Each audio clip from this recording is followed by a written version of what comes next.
Hey folks, if you're a fan of tricky titles, you're in luck, since I'll be covering D-Pad Studios' recently released Savant Ascent Remix. That's right, nearly a decade later, The Alchemist returns in a revamped version of the original shoot-'em-up. All said though, did this ascent provoke dissent, or was this remix remarkable? I'm your host Darlian, let's find out together. The orb.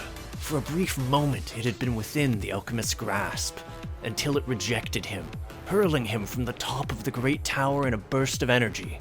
Worse, the climb back up will hardly be simple, as countless robots find themselves animated by its power, all of which are dead set on stopping the alchemist.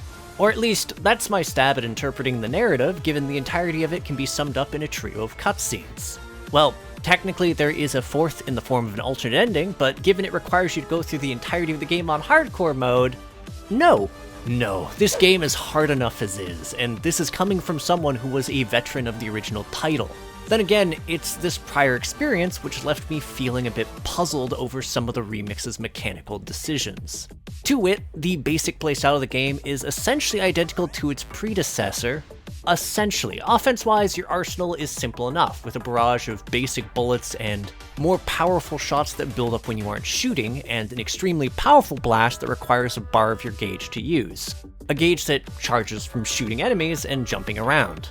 And speaking of your defensive options, you're limited to a pair of narrow platforms, your only means of really protecting yourself being a quick hop to the other platform. Well, beyond preemptive murder. Admittedly, it's a little more complicated than it sounds, given that your offensive options beyond the blast are disabled during your jumps, and the increasing number of enemies and the patterns of their movements can make getting around or even safely landing a bit tricky. And that's despite the fact that you have mid-air jumps at your disposal that can be chained multiple times in an effort to avoid things. Once you reach the trickier bosses in the game and the literal swarms of durable robots, you'll find yourself fairly hard-pressed to survive, because while I haven't mentioned it yet, the Alchemist is incredibly fragile. By default, if he takes 3 hits, he'll keel over dead, obliging you to restart from the last checkpoint you reached. Checkpoints, which do not exist in hardcore mode, since you'll be punted back to the start of the game if you croak. Thankfully, he does have some iframes after every hit, but things can wind up feeling fairly fraught all the same. Here's the thing though, so far all of this has been fairly straightforward, so you won't be asking me what the confusing part in all of this is. And the simple answer here is that there are a few mechanics missing in this iteration of Savant compared to its predecessor. While these are apparently going to be addressed in a classic update soon, right now I'm going to go over what these differences are. For instance, in the original game, you could actually gain some nifty abilities by collecting CDs scattered throughout the stage, which are coughed up by blowing up booty bots, which are also in here. Snag 4 CDs and you'll unlock an ability as well as the song. The song part is still true in this case. Now, by and large, this isn't actually a major loss, since you start out with the lion's share of what you'd unlock, such as the power shot, the charge blast, or gaining gauge by moving. That said, there is an upgrade to evade you wind up missing out on, and most notably, the chain grapple. It's this latter one that really hurts, since it was a neat mechanic that added a bit more variety to your loadout, as well as an alternate character and a neat story beat to boot. Admittedly, the remix doesn't actually need you to use the grapple to advance the story like it did before. In any case, this just means that the CDs this time around are more of a safety net than anything, since collecting them does grant you an extra health point, which is a little bit of a mixed blessing, really. Like, don't get me wrong, that is fairly helpful, but in practice, it plays out a bit quirkier than you'd think.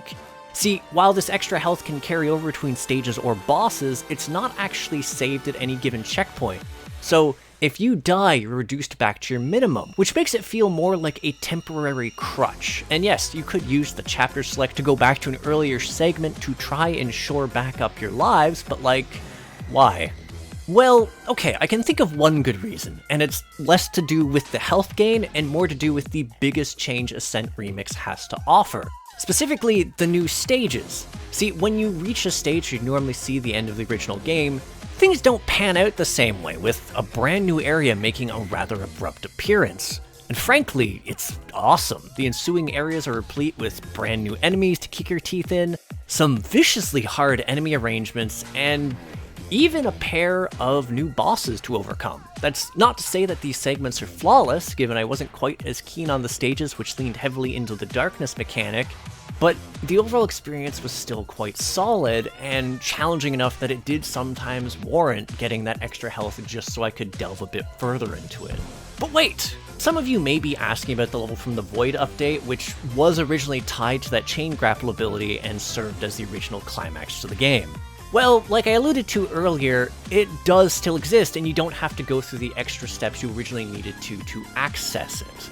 It's just the normal climax of the game, which makes sense given that it's an absolutely sprawling gauntlet of a stage that promises pain and then proceeds to culminate in a boss fight that is just...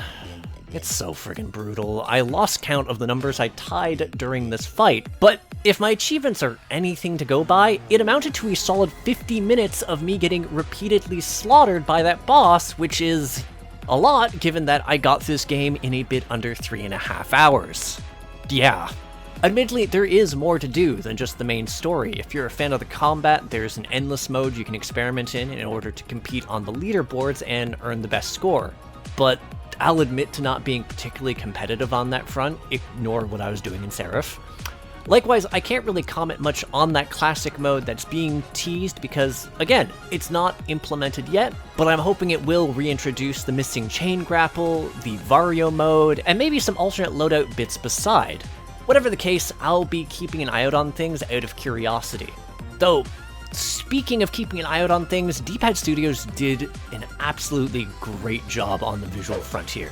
The game is fantastic looking, whether it's the character animations, the environments, or the enemy design. The cutscenes are also a massive treat, and befitting a game touching on Savant, the music is absolutely killer to boot, to the point that I actually backtracked through the game to collect the various CDs just so I had more tracks to choose between while fiddling around with Endless Mode, since yes, you get to entirely tailor the music in that mode. That is another use to the discs. But yeah, with all that said, and feel free to disagree with me in the comments, I found I preferred this particular theme over the one that wound up replacing it. It is something, and you might figure it out when you hear it, but still, overall, I do think the music is quite good.